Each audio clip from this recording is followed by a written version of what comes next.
라는 게 교회 안에 이제 어떻게 들어와 있고, 특히 이제 뭐 이제 펍 교회나 여기 계신 분들이 이제 속한 교회 문화 안에서는 잘 마주하지 못하겠지만 여성 한수 문제가 아직도 문제가 되잖아요. 그리고 여성한테 어떤 리더십을 주는 게 문제가 되고, 그런 게 우리가 지금 동시대에 계속 벌어지는 일들인데, 그리고 이제 또 다르게 보면 교회 안에서 성범죄가 일어나거나 이게 사실은 다 그 위기 안에서 벌어지는 일들인데 올바르게 이렇게 처리가 되지 않고 하는 그런 모든 것들의 근간에는 가부장제라는 게 교회 안에 있다라는 얘기거든요. 그리고 그 가부장제를 뒷받침하는데 언제나 성서가 이용이 돼요.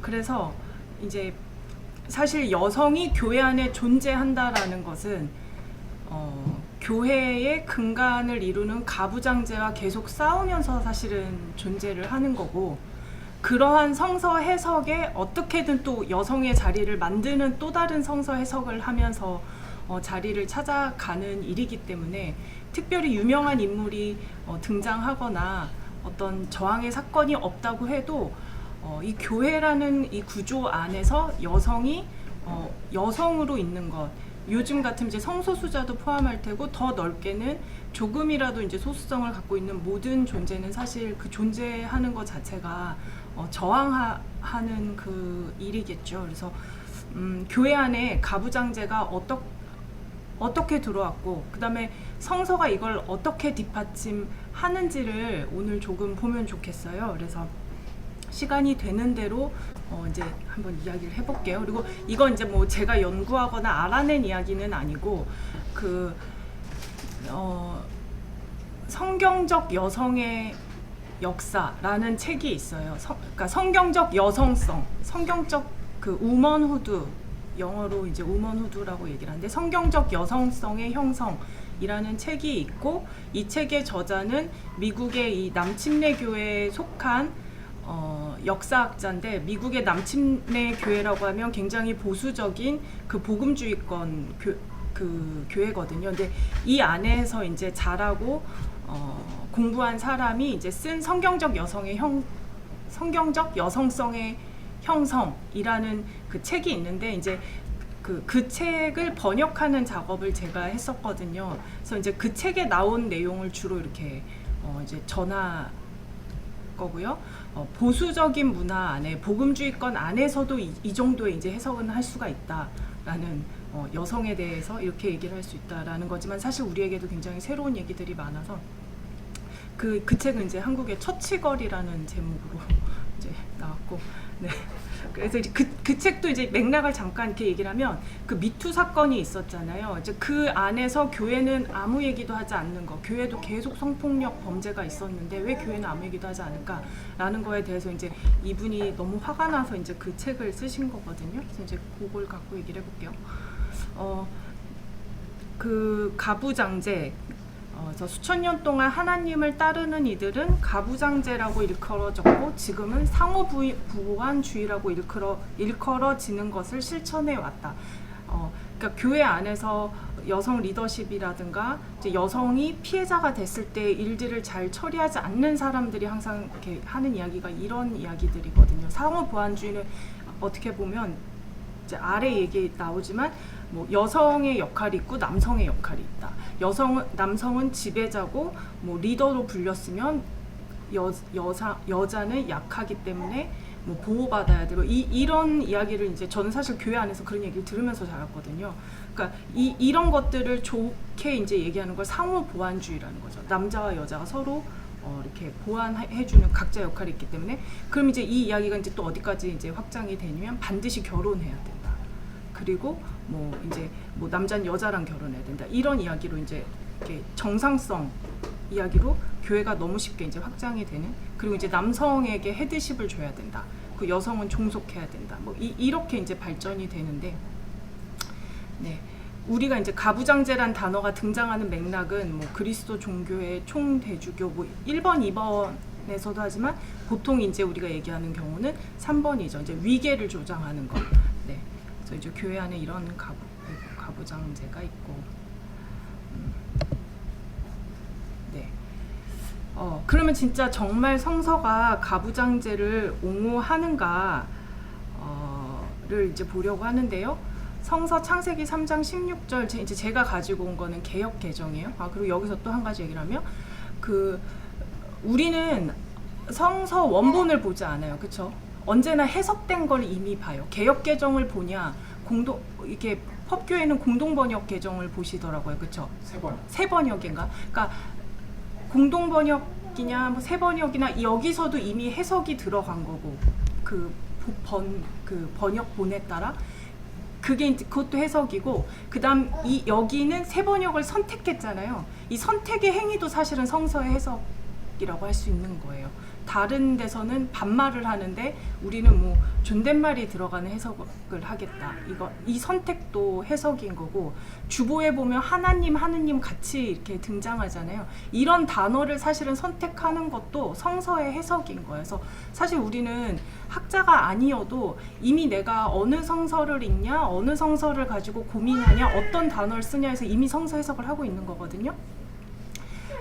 그러면 이제 성서가 가부장제를 뒷받침한다라는 얘기는 뭐냐면 가부장제를 뒷받침하기 위해 성서를 막 이렇게 나쁘게 말하면 이제 막 조작하는 이렇게 이제 사실 가는 거죠. 그래서 성서에 나오는 가부장제의 탄생 이제 이런 생각하고 이제 보면 창세기 3장 16절에 이제 저는 개역 개정을 가지고 왔는데요. 뭐라고 얘기를 하냐면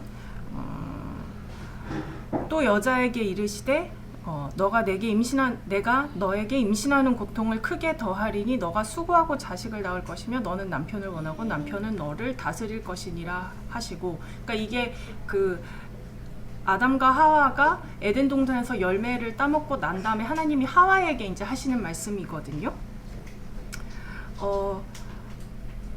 바로 이제 이 말씀에 다음에 이제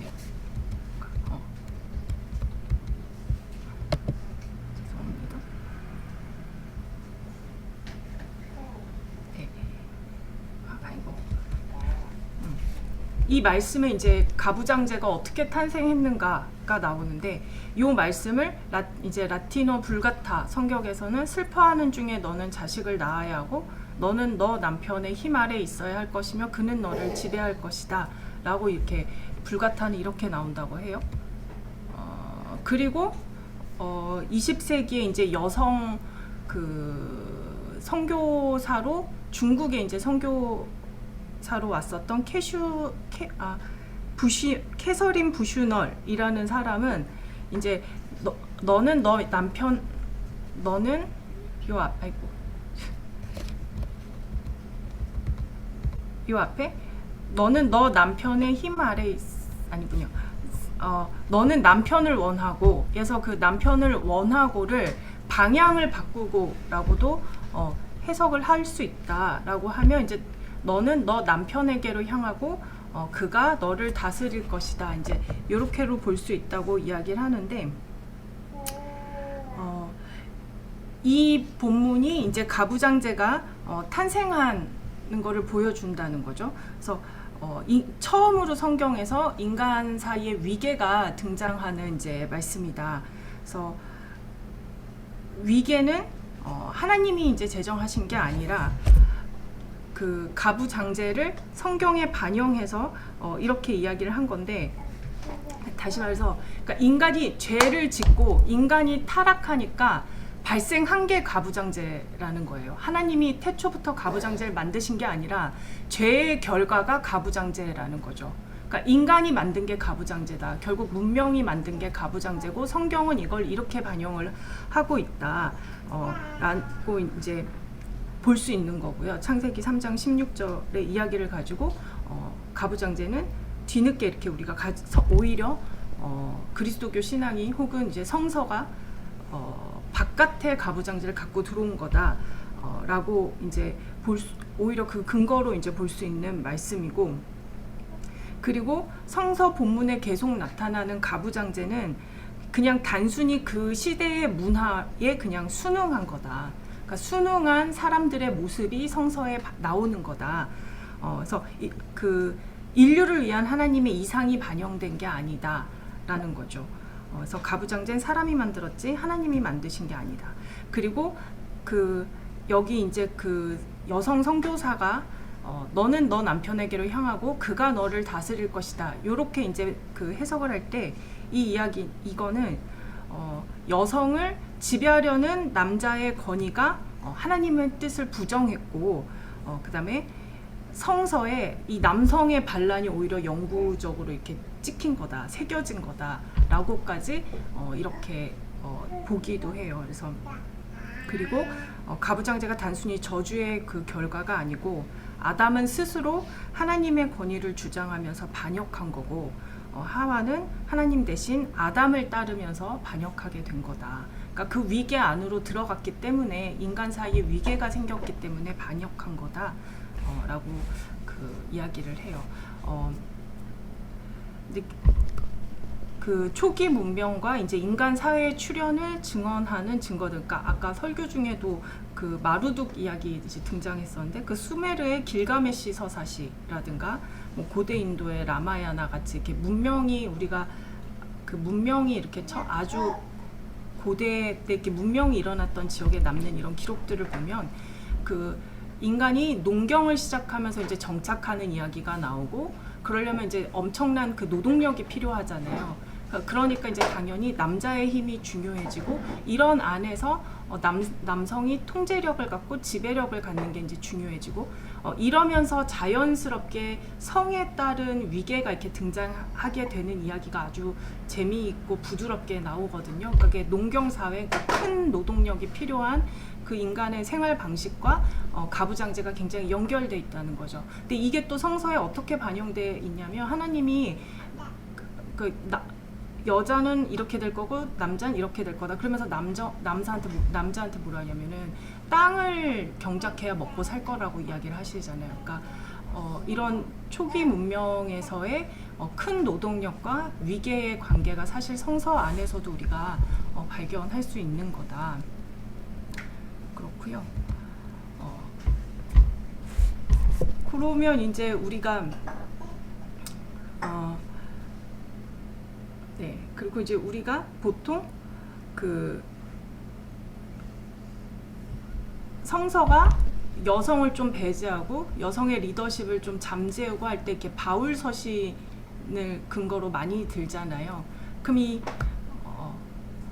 바울 서신의 이야기는 그러면 또 거꾸로 어떻게 오역이 돼서 오독이 돼가지고 그 가부장제를 긴 시간 동안 이렇게 뒷받침하는데 이용이 됐을까를 보면 특히 이제 바울의 이야기들 중에 아내는 이래야 되고 남편은 이래야 되고 뭐 자녀들은 이런 이야기들 되게 자주 등장하는데 보통 이제 그거를 가정규례라고 말을 하거든요. 그 중에서도 이 이제 골로새서 3장 18절에서 19절, 그다음 에베소서 쭉 나오는 이 구절들인데 이 골로새서 3장 18, 19절 보면 아내들아 남편에게 복종하라 이는 주 안에서 마땅하니라 남편들아 아내를 사랑하며 괴롭게 하지 말라. 그다음에 이제 에베소서 5장 21절에서 22절, 25절, 28절, 33절 비슷한 이제 내용인데요. 그리스도를 경외함으로 피차 복종하라. 아내들이여 자기 남편에게 복종하기를 주께 하듯 하라. 남편들아 아내 사랑하기를 그리스도께서 교회를 사랑하시고 뭐 그 교회를 위하여 자신을 주심같이 하라. 남편들도 자기 아내 사랑하기를 자기 자신과 같이 할지니 자기 아내를 사랑하는 자는 자기를 사랑하는 것이라. 너희도 각각 자기 아내 사랑하기를 자신같이 하고 아내도 자기 남편을 존경하라. 이제 우리 현대인들은 이 본문을 딱 읽으면 여기서 바로 남성의 권위를 이제 찾아서 읽게 돼요. 이제 지금 우리는 그래서 아내들아 남편에게 복종하라가 바로 등장하는 거죠. 그런데 이제 1세기 그 그리스도인들 특히 이제 바울의 그 원래 회중들이 이 말을 들었을 때 어땠을까를 생각해 보면 당시에 그 짧게 얘기하면 그 로마 제국 사회는 그 후견인 제도가 있는 사회였던 거예요. 그러니까 여성이 무엇을 하려면 나를 이렇게 책임져줄 남성의 권위가 있어야지만 여성이 뭘 할 수가 있었던 사회거든요. 그러니까 여자는 언제나 남편 아니면 뭐 남자 형제, 나이가 먹으면 아들에게 이렇게 속해야지만 무언가를 재산도 가질 수 있고 뭘 할 수가 있는 그런 상황에서 사실 경제 활동을 할 수 있는 성인 남성을 제외한 모든 그 인간은 비가시적인 존재였던 거죠. 그러니까 어떤 권리나 의무조차도 없는 거예요.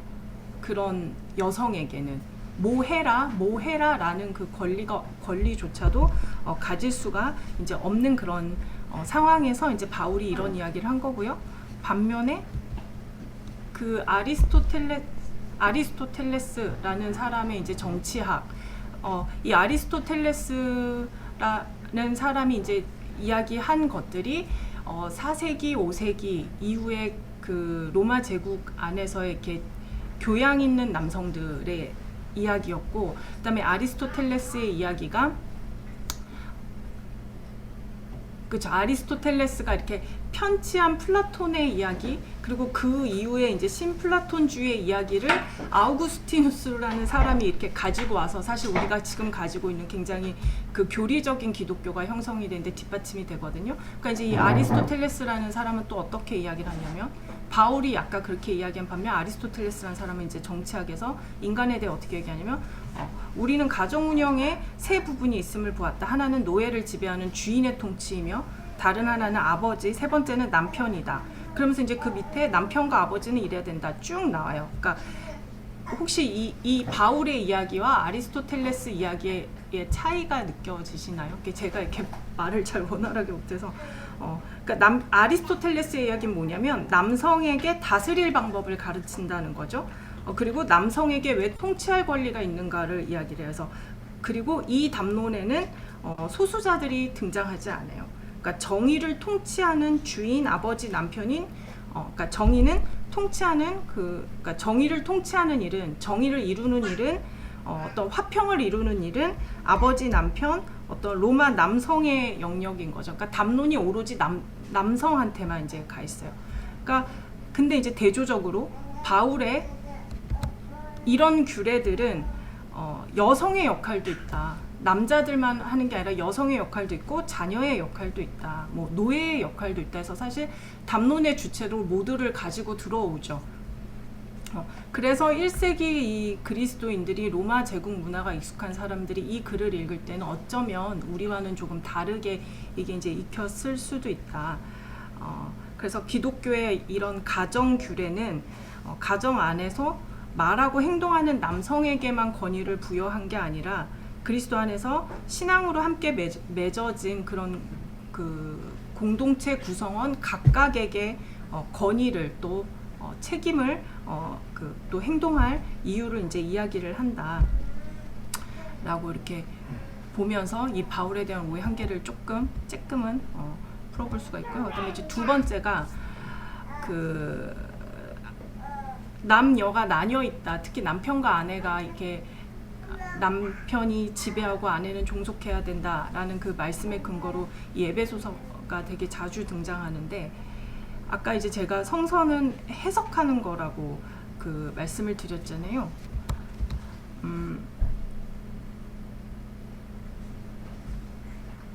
그 에베소서가 쭉 이렇게 있을 때 그게 단락으로 이렇게 나눌 때 21절까지로 나누고 22절부터 시작을 하냐, 아니면 20절까지 나누고 21절부터 이렇게 시작하느냐에 따라서 이 이야기 전개가 이제 완전 다른 이야기로 전개가 될 수가 있는데, 21절까지 이제 보통 개역개정이라든가 뭐 개역 한글 같은 경우는 5장 21절에서 끝나요. 그래서 그리스도를 경외함으로 피차 복종하라. 그리고 앞에 이야기가 끝난 거예요. 그리고 이제 새로운 이야기가 시작하기를 아내들이여 자기 남편에게 복종하기를 주께 하듯 하라. 이렇게 나눌 때 이미 해석이 들어간 거죠. 이렇게 이제 해석이 들어갈 때, 이 이야기를 이 부분에서 나눌 때 이렇게 이제 해석이 들어갈 때는 말 그대로 이제 성위계가 등장을 하는 거고, 20절에서 이렇게 나누고 21절부터 시작하는 경우도 있어요. 공동번역 개정이나 이제 표준세 번역, 새 번역 같은 경우, 뭐 영어에서 NIV 이런 경우는 21절 뭐 이렇게부터 시작하는데, 여러분은 그리스도를 공경하는 정신으로 서로 복종하십시오. 그래서 그렇게 하고 이렇게 시작을 한다는 거죠. 그래서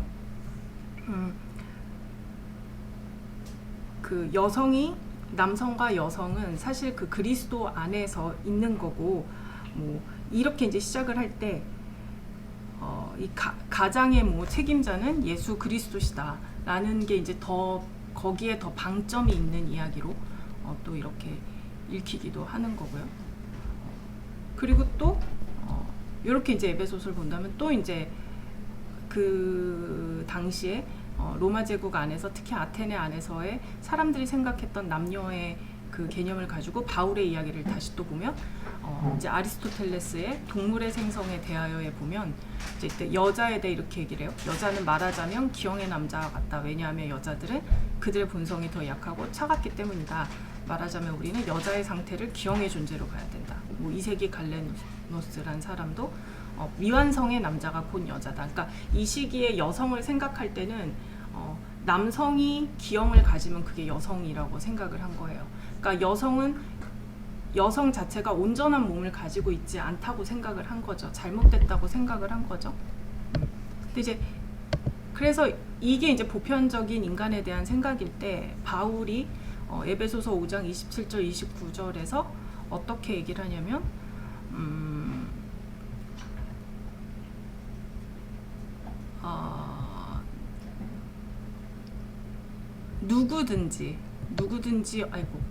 누구든지 언제나 자기 육체를 미워하지 않고 오직 양육하여 보호하기를 그리스도께서 교회에게 함과 같이 하나니까, 온전하고 거룩한 육체를 여자도 가질 수가 있다. 그러니까 남녀조차도 나누지 않죠. 누구든지 가질 수 있다. 그래서 이 바울이 이제 오해를 받는 이 본문에 어떤 가부장적인 시각이 전혀 없다, 이거는 아니지만은 이 이야기가 이제 읽혔을 그 상황에서는 여성에 대해서 조금 다르게 생각해 볼 여지를 주긴 했다. 그다음에 가정 안에서의 그 관계에 대해 조금 다른 생각을 할 여지를 주긴 했다라고 우리가 이제 생각해 볼 수 있고, 그다음에 실제 그 바울 서신서 안에서 바울이 가져다 쓴 여러 이미지들 중에 부성의 이미지보다 이제 모성의 이미지가 더 많기도 해요. 교회에게 이렇게 권고하거나 이럴 때. 네, 그런 또 이야기가 있고, 그다음 이제 두 번째 이제 성위계에 대한 얘기인데요. 그 교회 안에서 이제 그거 이제 여자들은 잠잠해라 그 이야기가 많이 나오잖아요. 그리고 그게 이제 많이 또 사용이 되고, 거기에 대한 이제 그 바울의 받은 또 오해를 또 다르게 어떻게 우리가 바라볼 수 있을까 할 때, 이제 그 주된 본문이 고린도전서 14장 33절에서 36절인데 읽어보면, 하나님은 무질서의 하나님이 아니시오 오직 화평의 하나님이시니라. 모든 성도가 교회에서 함과 같이 여자는 교회에서 잠잠하라. 그들에게는 말하는 것을 허락함이 없나니 율법에 이른 것 같이 오직 복종할 것이요 만일 무엇을 배우려거든 집에서 자기 남편에게 물을지니 여자가 교회에서 말하는 것은 부끄러운 것이라. 이게 이제 고린도전서에 있다는 거에서, 여자는 교회에서 이제 조용하고 뭐 어떤 리더십도 가지면 안 된다 이럴 때 이제 주로 이 본문이 사용되는데, 그리고 36절에 하나님의 말씀이 너희로부터 난 것이냐 또는 너희에게만 임한 것이냐, 이제 이 본문이 네, 또 얘기를 해보면 또 이제 로마 제국 그 초기에 로마가 칸나이 전투라는 데서 이렇게 참패하고 난 다음에 남자들이 전쟁터 가서 다 죽어서 여자들만 있으니까 이 여자들이 남은 재산들을 가지고 이렇게 굉장히 이렇게 사치를 하면서 살았나 봐요. 그리고 막 광장에도 나오고 이러니까 오피아법이라는 걸 시행해서 그 여성의 재산과 공적 생활을 제한을 해요. 그 재산 막 못 쓰게 하고 이래요.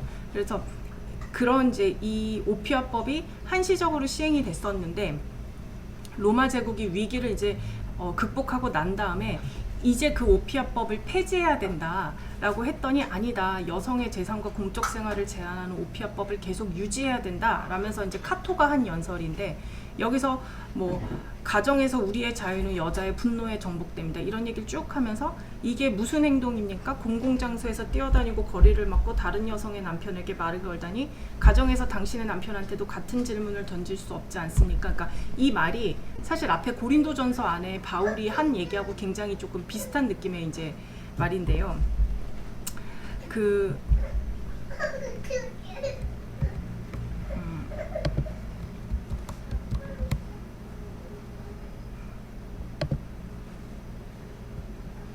네,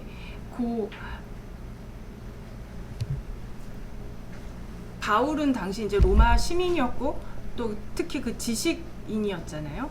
그리고 굉장히 그 로마의 상황을 굉장히 잘 알았고, 그래서 그 본인의 서신 안에 로마 문화의 이야기를 많이 담았는데,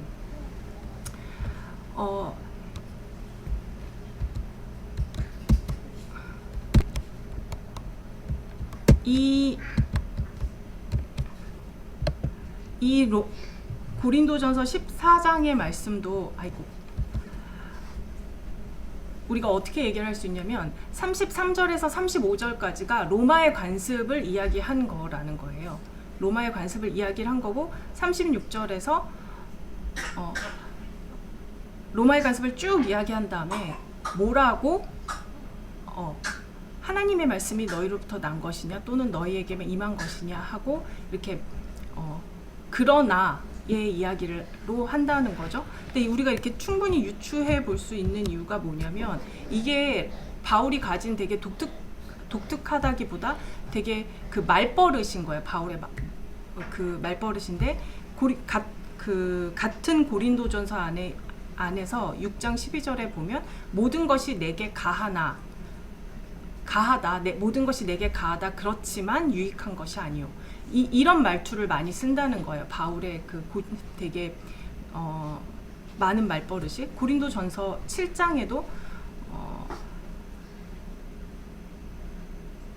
그러니까 너희가 쓴 문제에 대하여 말하면 남자가 여자를 가까이 함이 좋으나 그러나 음행을 피하기 위하여 남자마다 자기 아내를 두고 여자마다 자기 남편을 두다. 그러니까 A이나 B이다. 이 말을 잘 쓰기 때문에 고린도전서 14장 33절에서 36절도 우리가 그렇게 읽어볼 수 있다라는 거죠.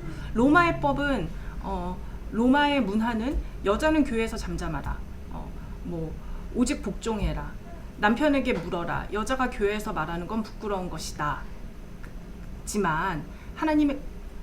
그렇지만 하나님의 말씀이 너희로부터 난 것이냐 또는 너희에게만 임한 것이냐 라고 이렇게 분리를 해서 읽어볼 수 있다라는 거죠. 근데 이게 전혀 뜬금없는 이야기가 아닌 게 그 고린도전서가 적힌 코이네 그리스어로 보면요 35절까지 쭉 언급한 다음에 36절이 시작할 때에 그 등장하는 접속사가 이제 영어로 하면 or예요. 컴마 찍고 or예요. 그러니까 부끄러운 것이냐 아니면 이렇게 우리가 해석을 할 수 있다라는 거죠. 그래서 실제 영어 성경에서는 그 36절이 시작할 때 or 이렇게 쭉 그렇지 않은 성경도 있고요. 그다음에 재밌는 건 여기는 what 하고 이렇게 물음표가 있는 거죠. 네. 그러니까 35절까지 이제 여자를 억압하는 이야기를 쭉 하다가 뭐라고? 하나님의 말씀이 너희로부터 난 것이냐? 그게 아니다. 너희 말하는 게 아니다. 너희 말이 하나님의 말씀은 그게 아니라 다른 이야기다라고 오히려 바울이 반박하는 이야기일 수도 있다. 실제 그러니까 바울이 로마의 관습을 이야기하고 아니다 이거다. 로마의 관습을 쭉 이야기하고 아니다 이거다. 이렇게 이야기하는 이야기를 많이 했었기 때문에 이 성서를 해석할 때 굉장히 중요한 거는 그 성서 저자가 일관성을 갖고 성서 해석을 했을 거라는 걸 전제를 하잖아요. 그러니까 충분히 이제 이런 이야기도 우리가 상상을 해볼 수가 있다. 그리고 이렇게 이제 성서를 읽는 이 방식이 주류는 아니지만 제법 그 공부를 많이 하신 성서학자들이 그리고 활발하게 활동하는 성서학자들이 이런 해석도 많이 내놓고는 있어요. 네, 그렇죠. 그리고 이제 여성의 역할에 대해서 로마서 이제 16장에 이거 역시 바울의 이야기죠. 여기 이제 더 본격적으로 나오는데 뭐 제가 이제 검은색으로 볼드 처리한 거는 여자의 이름들이에요. 그러니까 바울이 사역을 하는데 여성이 실제 사역을 같이 했고 도와줬고 이러는 것들에 대해 바울이 아주 구체적으로 얘기하는데, 사실 또 성서 안에서 여성의 이름이 이렇게 한 장에 많이 등장하는 경우도 잘 없죠. 그러니까 내가 갱그레아 교회 일꾼으로 있는 우리 자매 베베를 하면서 얘기를 하는데, 여기서는 교회 일꾼이라고 얘기하지만 이 일꾼에 사용된 그 단어가 디아코노스인가요? 디아코노스 맞나요? 종, 그 단어가 이제 그 그리스어가 종으로도 해석이 되지만 사실 집사로도 해석이 되거든요. 그래서 그 영어로 집사를 디콘이라고 하잖아요. 그러니까 그 디콘의 어원이 되는 단어예요. 그러니까 스데반 집사라고 할 때 사용하는 그 단어인데, 여기서 이제 또 해석이 한번 거친 거죠. 그 디아코노스, 집사라는 단어가 베베한테 갈 때는 일꾼으로 쓴 거예요. 이 선택을 한 거죠. 여성이기 때문에. 그러니까 교회의 일꾼 혹은 교회의 집사 베베, 그 다음에 뭐 브리스가, 예수 안에서 나의 동역자들인 브리스가, 이건 또 그 바울의 이야기에서 왜 중요하냐면 남편보다 이름이 먼저 등장을 했어요. 부부인데. 그 다음에 마리아, 아시아에서 이렇게 사역을 했던 마리아, 그 다음에 사도들에게 존중이 여겨진 유니아. 이건 뭐냐면 사도들에서 굉장히 뛰어났다는 얘기예요. 근데 이 유니아도 여성형 그 명사인데 20세기 들어오면 남성형 명사로 막 바꿔서 그 번역을 해요. 유니아스 이렇게. 그리고 이제 쭉 나오면 뭐 두르베나와 두루보사, 버시, 그의 어머, 뭐 루포의 어머니, 율리아, 네레오의 자매. 네, 네레오의 자매, 여기도 여성이죠. 그 다음에 올른바 해서 사실 바울의 서신을 무조건적으로 가부장제를 이렇게 지지하고 바울이 얘기했으니까 여성에게 리더십을 줄 수 없고 뭐 이렇게 이야기하기도 되게 한계가 있다. 사실 그 해석을 다르게 해볼 수 있는 여지가 이제 너무나 많다라는 거고요.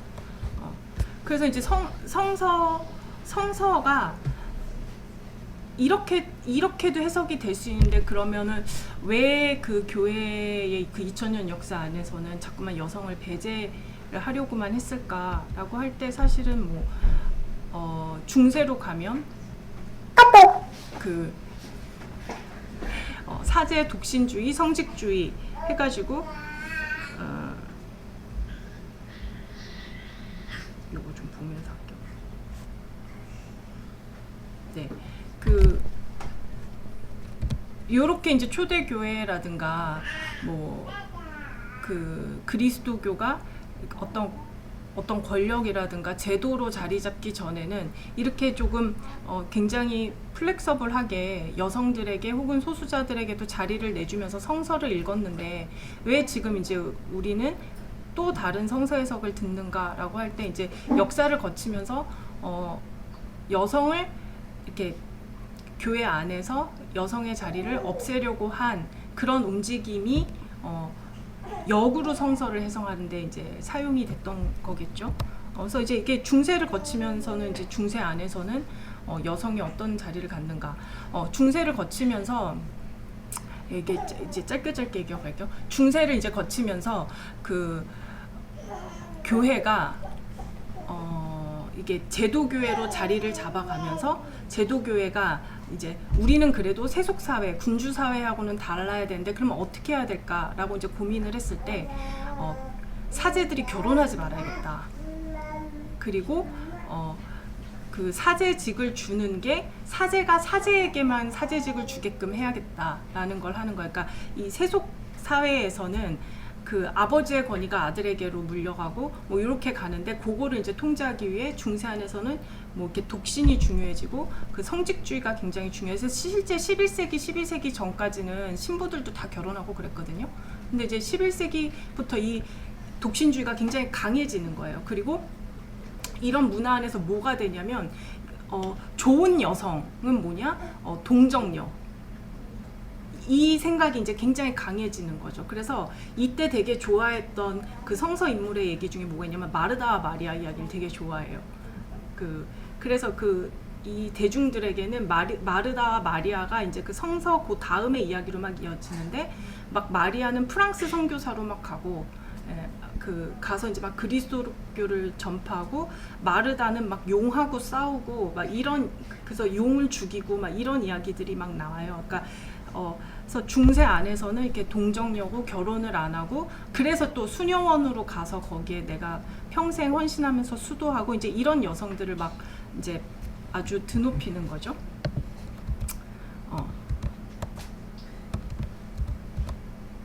네. 그렇고 이제 이 사진이 먼저인데, 그리고 이제 종교 개혁을 맞잖아요. 종교 개혁을 맞으면서는 그 앞서의 중세 문화들을 이제 지워야 되니까 다른 그 기독교의 모습을 보여줘야 되니까 이제 독신과 성직주의가 굉장히 강했던 문화가 이제 사제들도 결혼을 해야 된다. 그래서 온전한 가정을 이루어야 된다. 그래서 그 가정을 하나님 나라로 만들어야 된다. 그래야지만 이제 참된 그 사제직을 행할 수가 있다라는 걸로 완전 반대로 또 바뀌는 거예요. 그러면서 그 이제 마틴 루터가 이제 도망 나온 수도사인데 도망 나온 수녀랑 결혼을 하잖아요. 그러니까 이제 그게 온전한 모습이 된 거예요. 그러니까 이 사람들은 죄의 자리에서 되돌려서 정말 하나님의 나라로 가는 이 표본이 된 거죠. 그러면서 이제 여기서 어떻게 되냐면, 그렇게 해서 여성에게 또 다른 그런 권위가 주어진 거냐가 아니라, 그 안에서 새롭게 생긴 교회 안의 권위를 남자들만 누리기 위해 이제 여자들을 가정으로만 모는 거죠. 오히려. 그래서 어머니, 그 다음에 어머니 아내의 역할만 이제 여성의 역할인 것처럼 이렇게 가는 거예요. 그래서 여성이 결혼 대시 선택할 대안이 사실 많이 없어져요. 그 오히려라기보다 중세 때는 그 동정녀 아니면 결혼 안 하고 혼자 있는 여성에게 굉장히 그 성경적 여성인 것처럼 추켜 세웠기 때문에 이렇게 재산이 있거나 지위가 있는 사람은 결혼을 하지 않을 수도 있었고, 아니면 남편을 먼저 보낸 사람이 뭐 이렇게 있을 수가 있었는데 굉장히 마녀가 되는 거예요. 이제 그런 여성들은.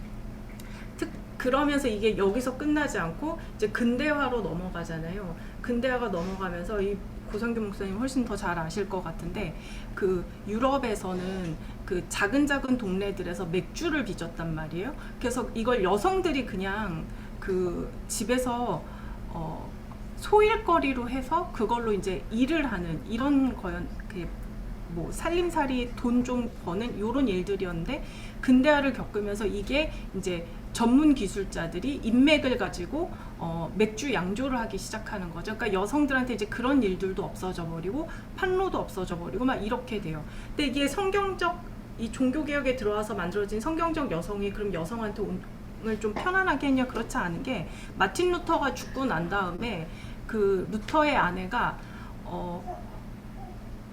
굉장히 가난하고 궁핍하게 살다가 죽어요. 그러니까 남편이 사라진 순간 그 여자도 사라져 버리는 거죠. 그래서 이제 종교 개혁의 이런 에서부터 이제 그 가정을 중시하는 이런 그 상황으로 가다가 이제 가는데, 이게 이제 그 종교 개혁 이후에 그 교회가 이제 어떻게 바뀌었는지를 보여주는 건데, 이게 이제 예배당 서기예요. 그래서 이전에 이제 교회 안에 예배당 어떻게 돼 있었냐면 이렇게 두 줄로 있어서 남자 여자가 나눠 앉았다고 해요, 중세 때는. 그래서 이제 그 사제가 설교를 하거나 앞에서 예배를 집전할 때 뭐 사랑하는 남성 여성분 이렇게 불렀다면, 이 종교 개혁을 지나고 나서는 요 네모난 상자 안에 가정 단위로 들어가서 앉는 거죠. 그래서 그 아버지가 문을 열면 그 아내와 자녀들이 여기서 이 가정 단위로 앉아서 예배를 드리고, 이때 이제 사제가 자기 성도를 부를 때는 아버지 형제들만 부르게 되는, 그 언어도 그렇게 바뀌는 거예요. 그래서 이렇게 이제 그 여성을 가정 안으로 몰면서 이런 식으로 이제 예배를 드려요. 이런 경우는 이제 한 칸에 한 가정씩 앉았겠죠.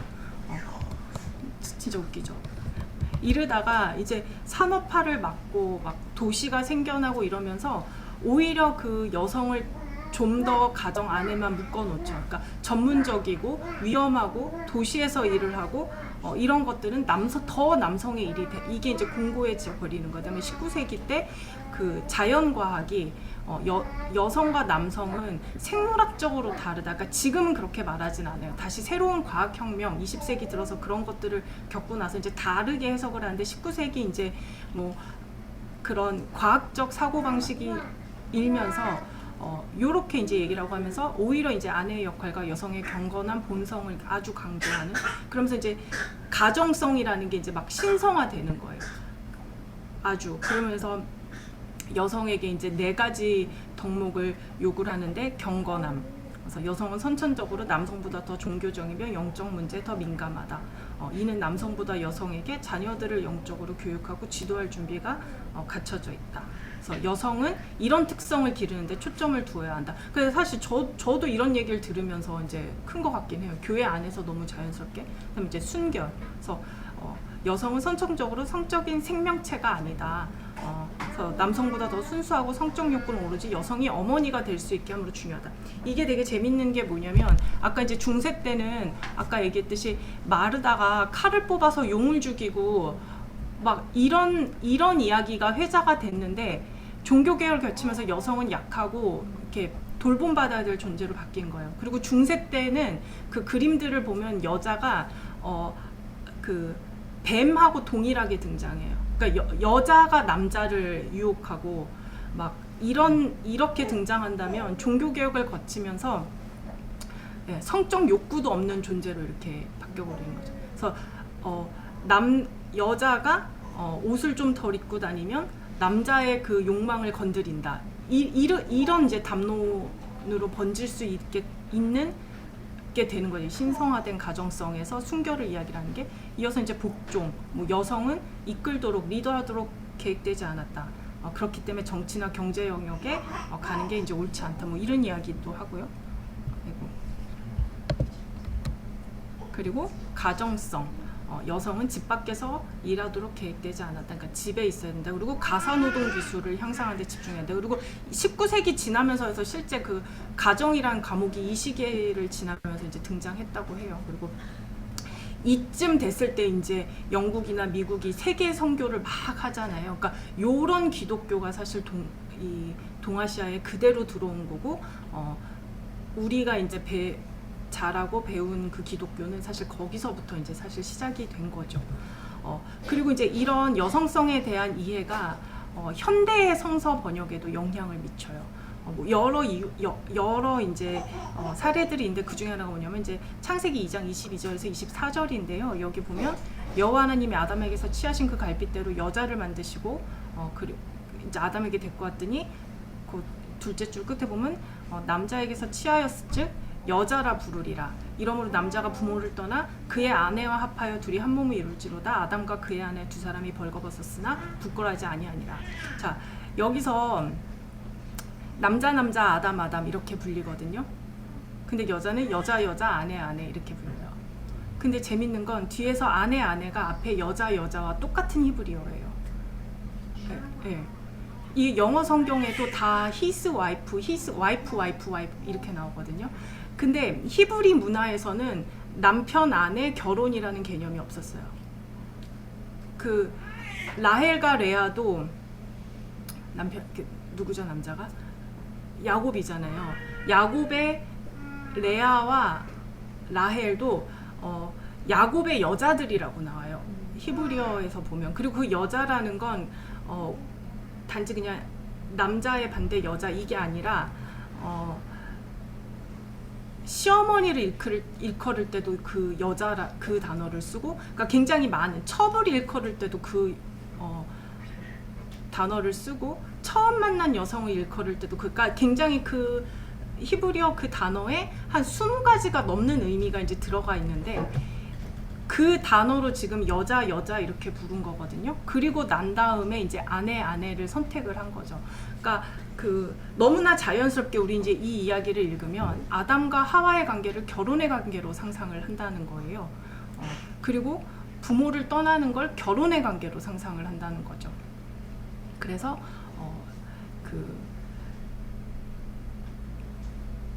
여성성의 변화도 사실은 그 가부장제를 어떻게 작동시킬 거냐에 따라 여성이 동정녀가 좋다라 좋은 여성이 됐다가 그게 성경적 여성인 것처럼 이렇게 축혀 세워졌다가 또 결혼을 하는 여성이 되게 그렇게 축혀 세워졌다가 계속 여성성의 변화도 의미 변화도 계속 겪고 그리고 여성의 의미를 계속 그렇게 바꾸면서 유지하려고 했던 게 이제 가부장제를 계속 평형을 이루려고 했던 거고 그리고 그게 이제 다시 성서의 번역에도 영향을 미치고 한다. 네, 네 그렇습니다. 여기까지 너무 많은 정보를 네. 얘기를 여기까지 그럼 마무리를 할게요. 맞습니다. 수고하셨습니다.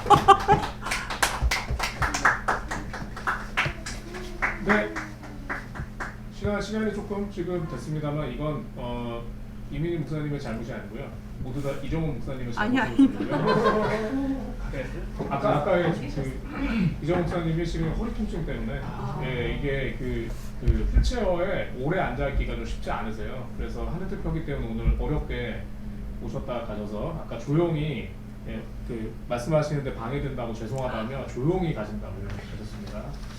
예, 주신 말씀에 대해서 질문 혹은 뭐 광의적인 뭐 의견 다 괜찮습니다. 말씀 주실 분 부탁드립니다.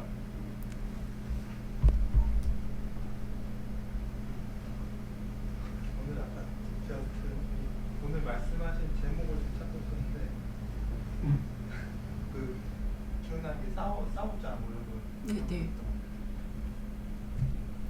우리들이 기독교인으로서 가져야 할 뭐 어떤 자세나 이런 거는 제가 느끼고 왔는데 그러면 앞으로 만약에 나아가서 해야 할 어떤 행동이나 뭐 그런 것들은 사회적으로 뭐 어떤 게 있는지 그리고 뭐 참여하는 어떤 활동은 무엇인가 그런 게 있는지 좀 궁금하다.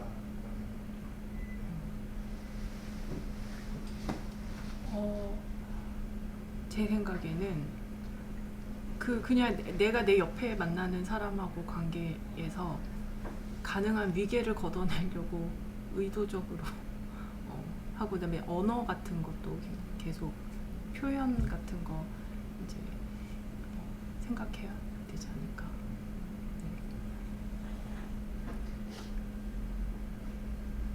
네. 끝입니까? 손님 매뉴얼을 그대로 따르면 되겠네요. 네. 그러니까 오늘 이제 같이 이렇게 좀 전 이게 이 책을 작업하면서 되게 이게 재밌었거든요. 그러니까 가부장제가 하나님이 만든 게 아니고 죄의 결과로 가부장제라는 게 생긴 거다. 문명의 결과고 교회가 가부장제를 가지고 들어온 거다 이 안으로. 그러니까 이런 이야기를 그리고 이제 성서 안에서도 우리가 오히려 거꾸로 이제 확인해 볼 수가 있다. 라는 게 되게 흥미롭고 그다음 가정 규례라고 배웠던 그것들이 사실은 바울의 의도가 요거였을 수도 있다. 라는 또 다른 생각을 한번 해본다는 게 되게 재밌었거든요. 그래서 요 이제 재밌는 거 한번 같이 보자. 네, 요런 의도로. 네.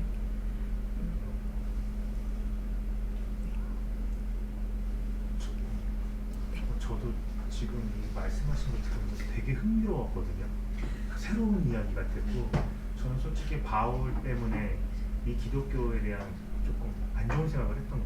왜 바울이 이렇게 서신서를 써서 왜 이렇게 불평등한 것처럼 보이지? 예수는 그러지 않았을 텐데 왜 바울이 왜 그랬을까? 그래서 바울이 있었던 게 도리어 개신교나 기독교에는 나쁜 게 아니었을까라는 생각을 했었어요. 근데 이걸 아까 말씀하신 대로 비교하면서 하셨을 때 그래서 교회 안에서는 그래도 조금이라도 더 이런 식으로 여성과의 관계, 남성과의 관계 조금 더 평등하게 하려고 했던 부분에 대한 노력이라고 이렇게 이야기를 하시는 부분을 봤을 때 저는 되게 느낌이 좋아서 만약에 그랬으면 좋겠다. 그랬으면 내가 바울에 대한 생각을 조금 더 고쳐먹을 수 있겠구나. 조금은 더 좋게 성서를 보겠구나라는 생각이 들어서 저는 되게 신선했어요. 너무 감사해요. 예수님이 이제 활동을 하실 때는 그 예수님의 제자들 안에 사실 여성들도 있었거든요. 그러니까 마리아 행전 같은데 보면 베드로가 예수님이 마리아를 너무 예뻐해서 막 마리아를 질투하고 이런 이야기들도 나와. 그러니까 예수님이 이제 활동하실 때는 여성들도 분명 있었단 말이에요. 그리고 심지어 그 마가복음 7장 그다음에 마태복음 15장에 보면 그 시로페니키아 여인 있잖아요. 그 시로페니키아 여인이 그 예수님한테 와서 내 딸 귀신 들렸으니까 살려달라 그랬더니 예수님이 나는 그 유대인을 위해 왔다 하니까 그러니까 뭐 개들도 주인의 상에서 떨어진 그 부스러기를 먹습니다라고 하니까 예수가 네 믿음이 뭐 네 딸이 나왔다 이런데 그 이야기의 과정이 사실 그 언쟁의 과정이거든요. 그래서 한마디로 시로페니키아 여인이 예수를 이겨먹은 거예요. 예, 이겨먹은 거고 그 다음에 그 마가복음이 시작할 때 그 7장에서 본문이 어떻게 시작하냐면 예수님이 사람들한테 너무 시달리니까 너무 힘들고 지겨워가지고 어디 들어가 숨으려고 두로 지방으로 넘어가신 거거든요. 그래서 어디 꽁꽁 숨어 있는데 이 여자가 어떻게 알고 내 딸 살려달라고 막 이러니까는 예수님이 움직인 거예요. 근데 이제 이게 서양 그 철학사 안에서 하느님은 그 그리스도는 부동의 하나님, 움직이지 않으신 하나님, 정념이 없으신 하나님, 그래서 굉장히 초월적 존재로 만들잖아요. 근데 그 성서 안에서 예수님이 움직인단 말이에요. 나 쉬려고 했는데 저 여자가 계속 그러니까 나가고 저 여자랑 언쟁을 하고 그 여자한테 져서 그래 네 믿음이 옳다 이런 예수님이란 말이에요. 그러니까 사복음서 안에서만 해도 우리가 목격하는 예수님 그리고 여자들을 계속 만나는 근데 이제 바울로만 가도 거기 바울로만 봐도 예루살렘에 베드로가 있잖아요. 그러니까 어느 정도 기독교가 조직화가 된 거예요. 어느 정도 그 로마 제국에서부터 제도들을 가지고 들어오고 그러니까 바울의 글에 온전히 가부장제가 없다는 건 아니지만 왜냐하면 이미 교회가 조직화되고 어느 정도 조직화를 왜냐하면 데살로니가 전서과 후서가 이제 제일 먼저 기록됐을 거라고 유추하는데 그게 한 60년 정도라고 얘기를 하더라고요. 그러니까 못해도 한 세대 이후이기 때문에 이미 교회가 조직화되기 이후에 바울의 시각이기 때문에 분명 차이는 있겠지만은 이렇게 막 교회 안에서 가부장제를 너무 아무렇지도 않게 얘기하는 그런 사람들이 가져다 쓰는 바울의 해석까지는 아닐 것이다. 정도는 우리가 이제 충분히 신뢰 있게 받아들일 수가 있고 그다음에 이제 그런 이야기가 왜 중요하냐면 그 한국도 그렇고 미국에서도 그렇고 교회 안에서 성범죄가 일어났을 때 가부장제를 지적을 하면 어떤 식으로 또 얘기를 하냐면요. 교회가 얘기하는 가부장제는 그런 폭력적인 가부장제가 아니다. 이렇게 그 항변을 해요. 근데 이제 가부장제가 온화하고 착한 가부장제가 있고 폭력적인 가부장제가 있는 게 아니고 가부장제라는 그 말 자체가 인간 안에 위계를 두려는 거기 때문에 착한 가부장제란 있을 수 없다는 거죠.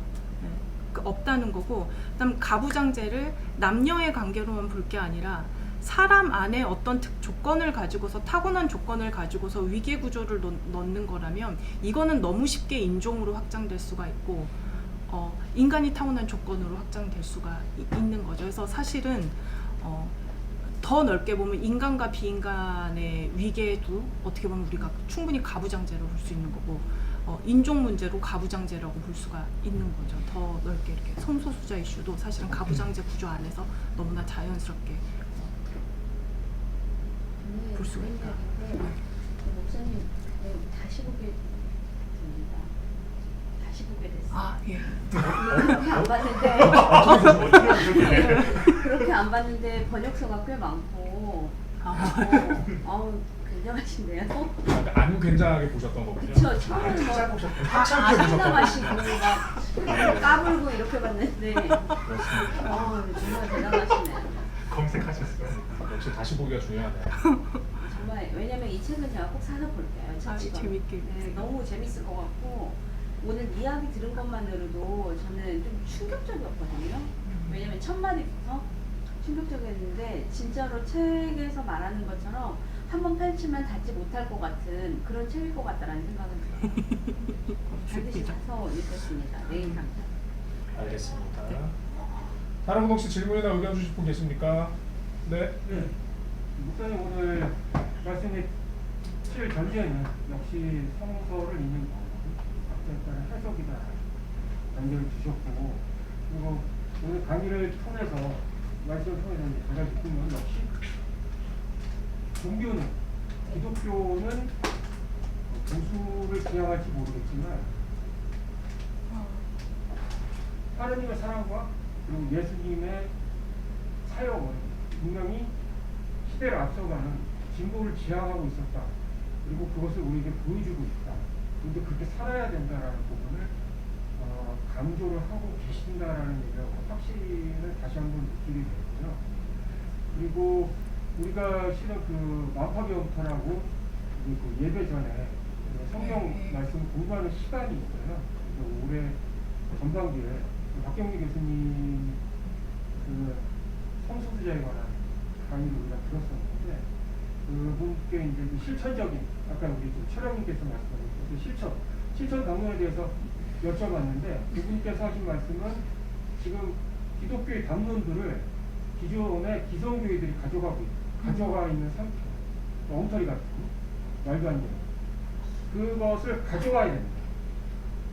우리가 가져와야 된다 이런 생각을 갖고 있는 사람들이 가져와야 된다는 말씀을 주셨어요. 그래서 또 한번 어려운 질문이 될 수가 있겠는데 구체적으로 그걸 가져올 수 있는 방안들이 있다면 평소에 생각하고 있었거나 아니면 갑자기 드시는 생각이 있다면 말씀을 여기에 말씀 주시면서요 오늘 끝으로 전체적으로 해서 마무리까지 해주시면 좋을 것 같습니다. 그 영향력이 아주 많은 사람한테 이렇게 막 펼쳐야지만 영향력은 이제 아니잖아요. 근데 아까 이제 그 설교하신 이정훈 목사님이신가요? 이게 우리의 디폴트 값은 고난이고 가난이라고 이렇게 예. 근데 그거 되게 중요한 것 같고 그다음 이제 뭐냐면 저는 이제 제가 그 목사로 설교를 하는 건 이제 주로 현장인데요. 제 나름대로 이제 그런 실천을 하나 하는 거는 뭐냐면 그러니까 보수적인 집단이 다 가져가 버린 그 담론을 가지고 오는 거에 대해서 저도 되게 고민을 많이 하거든요. 왜냐면 그 사람들이 잘못 해석했을 뿐이지 정말 좋은 단어들이에요. 복음 얼마나 좋아요. 복음주의라는 단어가 왜 나빠요? 예수 그리스도의 그 도를 따라 사는 게 사실 복음주의인데, 그러니까 너무 나쁜 거예요. 성서가 뒷받침하는 성서 근본주의가 왜 나빠요? 그거를 문자 그대로 해석해서 누군가를 탄압하려고 하는데 쓰니까 나쁘지. 성서가 내 삶의 근본이 되는 이렇게 해석해 볼 수도 있는 거잖아요. 그러니까 그 사람들이 가져가 버린 그 담론들을 나 이민이라는 사람 개인은 어떻게 가지고 올까 할 때 그러니까 제 나름대로 현장이 교회다라는 걸 어떻게든 해석해서 얘기를 해보려고 해요. 그러니까 그런 제도 교회 안에 조그만한 교회 안에 갇힌 게 그게 아니라 이제 교회라는 정의에 대해서 내가 해볼 수 있는 걸 계속 얘기해보는 거고, 이제 두 번째 뭐냐면 제가 예전에는 현장 선교할 때는 그 현장의 상황에 맞는 본문을 막 찾아서 설교를 했는데 언젠가부터 그냥 교회력을 따라 설교를 해요. 그렇게 얘기를 할 때 저의 이제 그 마음 뭐냐면 정말 하나님의 말씀이 살아 계시다면 교회력대로 우리 보러 살라고 하셨을 때 그 말씀이 이 현장 안에서 당연히 이게 해석이 되겠지라는 거에 대한 어떤 신뢰? 네. 그러니까 그게서 정말 생뚱맞은 이야기가 이제 나올 때도 있지만은 어떻게든 이제 교회 전통 안에서 교회가 정해놓은 교회 전통이라는 거 우리가 또 함부로 말할 수는 없는 거잖아요. 2000년 동안 자리 잡은 교회 전통이니까. 그리고 내가 뭐 어떤 진영에 있든 나는 내 그 교회 전통 안에 있다고 고백한 사람이니까 그 교회 전통을 가능한 존중하되 같은 단어를 쓰고 같은 본문을 보되 어떻게든 이제 그거를 다른 그게 얼마나 범주가 넓은지를 이제 설교자로서 저는 이제 그런 고민을 하는 것 같아요. 그 사람들과 같은 단어를 쓸 때 나는 다른 의미를 더 넣어버리는 거죠, 그냥. 그리고 뭐 여기서도 그러잖아요. 하나님이 남자와 여자를 창조하셨으니까 남자와 여자만 있다고 말을 하잖아요. 그렇게 이제 말을 하는 사람들이 있는데 오히려 남자와 여자라고 말을 하는 거는 모든 인류를 얘기를 하는 걸 수도 있는 거거든요.